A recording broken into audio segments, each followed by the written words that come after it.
Ano, ha? Malapit pa kayo? Ha? Kayo? Ha? Bumaba! Uli niya! Uli! Uli niya! Tama na din sa'yo! Buti nga sa'yo! Sabi niyo kayo nakaputi!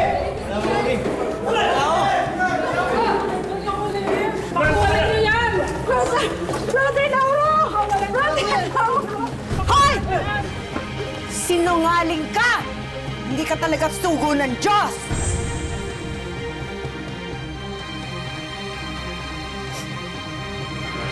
Sa panahon ngayon, naglipa na talaga ang mga manloloko.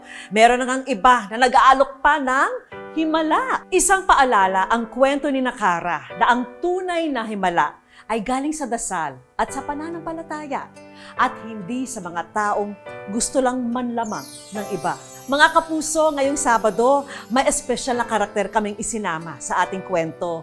Siya po ang ating mystery wisher. Ang kwento ng kanyang buhay ay may hawig o pagkakatulad sa napanood niyong kwento. Nahulaan niyo na ba kung sino ang ating mystery wisher? Napanood niyo na siya kanina. Sino kaya siya? Tama kaya ang hula niyo, mga kapuso? Oh, Carla, okay lang ba kayo ng nanay mo? Kakausapin ko yung Aling Flor na yan, tsaka yung Brother Lauro na yan. Mamaya pagtapos ng trabaho natin. Ang ating mystery Ano wisher naman ang ngayong tinuturo hapon sa nanay ay ko? yung masipag na street sweeper na si Mirna. Malasakit sa kanyang nasasakupan ang naging dahilan kung bakit siya napasok sa hanap buhay na ito. Nakita po nila ako na yung harapan po ng may harapan, winawalis ko po. Kaysa daw po nagwawalis po ako ng walang bayad, kuhanin na lang daw po nila ako ng volunteer sa barangay po namin. Hindi na nga raw biro ang pagiging isang street sweeper dahil bukod sa pagod at init, madalas kalaban dito ang peligrong hatid ng mga sasakyan sa kanilang paligid. Nag-aalala din po ako sa sarili ko. Minsan po kasi nakatalikod ako, biglang may dadaan na sasakyan.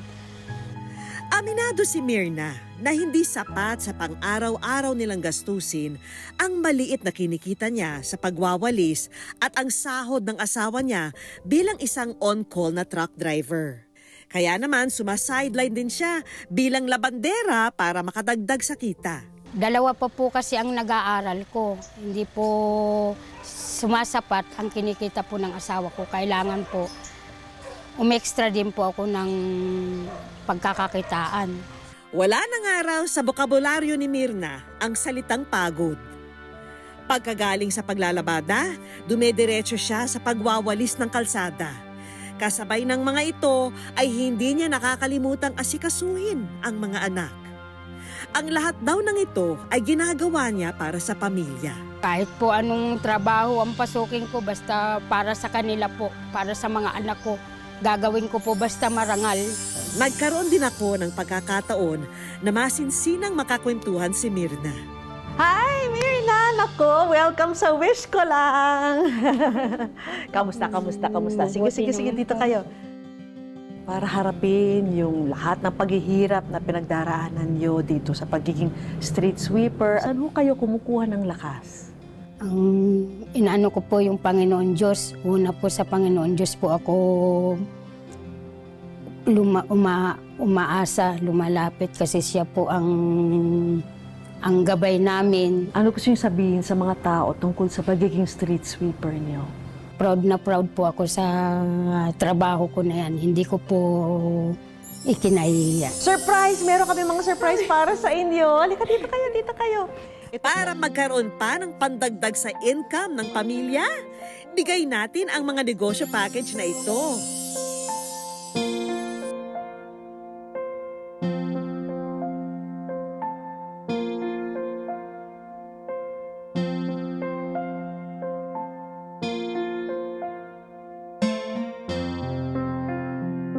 Napakasaya ko po. Hindi ko po akalain na ganito po ang makikita ko sa biyayang binigay po ninyo sa amin. Kasi naman ang sipag nyo, Nay, no, ha? Meron din tayong mga personal na regalo para sa kanilang pamilya.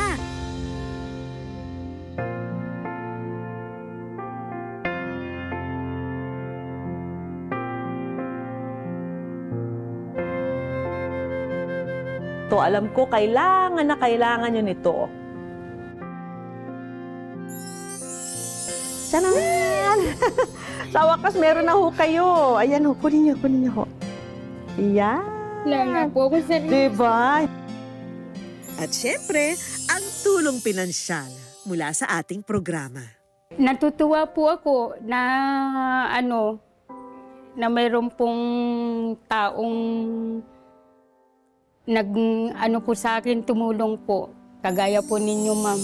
Mga kapuso, lagi po nating tatandaan, hanggang hindi tayo napapagod, humiling at maniwala, hindi tayo mapapagod lumaban sa buhay. Para po sa